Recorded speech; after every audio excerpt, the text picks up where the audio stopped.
پھر اس سے بڑھ کر ظالم کون جو اللہ پر جھوٹ بولے اور سچی بات جب اس کے پاس پہنچ جائے تو اسے جھٹلائے؟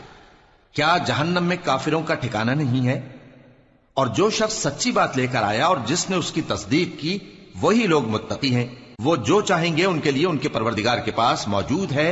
نیکوکاروں کا یہی بدلہ ہے تاکہ اللہ ان سے برائیوں کو جو انہوں نے کی دور کر دے اور نیک کاموں کا جو وہ کرتے رہے ان کو بدلہ دے۔ کیا اللہ اپنے بندے کو کافی نہیں؟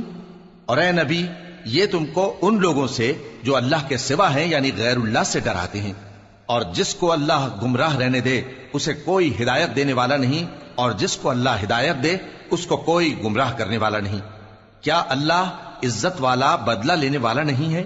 اور اگر تم ان سے پوچھو کہ آسمانوں اور زمین کو کس نے پیدا کیا تو کہہ دیں گے کہ اللہ نے۔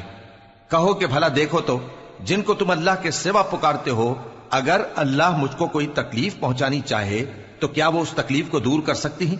یا اگر وہ مجھ پر مہربانی کرنا چاہے تو کیا وہ اس کی مہربانی کو روک سکتے ہیں؟ کہہ دو کہ مجھے اللہ ہی کافی ہے، بھروسہ رکھنے والے اسی پر بھروسہ رکھتے ہیں۔ کہہ دو کہ اے قوم تم اپنی جگہ عمل کیے جاؤ، میں اپنی جگہ عمل کیے جاتا ہوں، ان قریب تم کو معلوم ہو جائے گا کہ کس پر عذاب آتا ہے جو اسے رسوا کرے گا اور کس پر ہمیشہ کا عذاب نازل ہوتا ہے۔ ہم نے تم پر یہ کتاب لوگوں کی ہدایت کے لیے سچائی کے ساتھ نازل کی ہے، تو جو شخص ہدایت پاتا ہے تو اپنے بھلے کے لیے، اور جو گمراہ ہوتا ہے تو گمراہی سے اپنا ہی نقصان کرتا ہے۔ اور اے پیغمبر تم ان کے ذمہ دار نہیں ہو، اللہ لوگوں کے مرنے کے وقت ان کی روحیں قبض کر لیتا ہے، اور جو مرے نہیں ان کی روحیں سوتے میں قبض کر لیتا ہے، پھر جن پر موت کا حکم کر چکتا ہے ان کو روک رکھتا ہے، اور باقی روحوں کو ایک وقت مقرر تک کے لیے چھوڑ دیتا ہے۔ جو لوگ غور و فکر کرتے ہیں ان کے لیے اس میں نشانیاں ہیں۔ کیا انہوں نے اللہ کے سوا اور سفارشی بنا لیے ہیں؟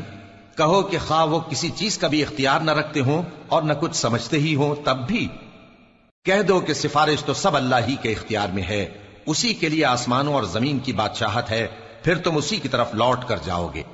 اور جب ایک اکیلے اللہ کا ذکر کیا جاتا ہے تو جو لوگ آخرت پر ایمان نہیں رکھتے ان کے دل گھٹ جاتے ہیں، اور جب اللہ کے سوا اوروں کا ذکر کیا جاتا ہے تو فوراً خوش ہو جاتے ہیں۔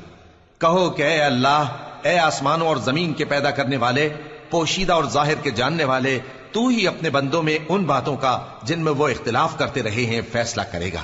اور اگر ظالموں کے پاس وہ سب مال و متاع ہو جو زمین میں ہے اور اس کے ساتھ اسی قدر اور ہو تو قیامت کے روز برے عذاب سے رہائی پانے کے بدلے میں دے ڈالیں، اور ان پر اللہ کی طرف سے وہ امر ظاہر ہو جائے گا جس کا ان کو خیال بھی نہ تھا۔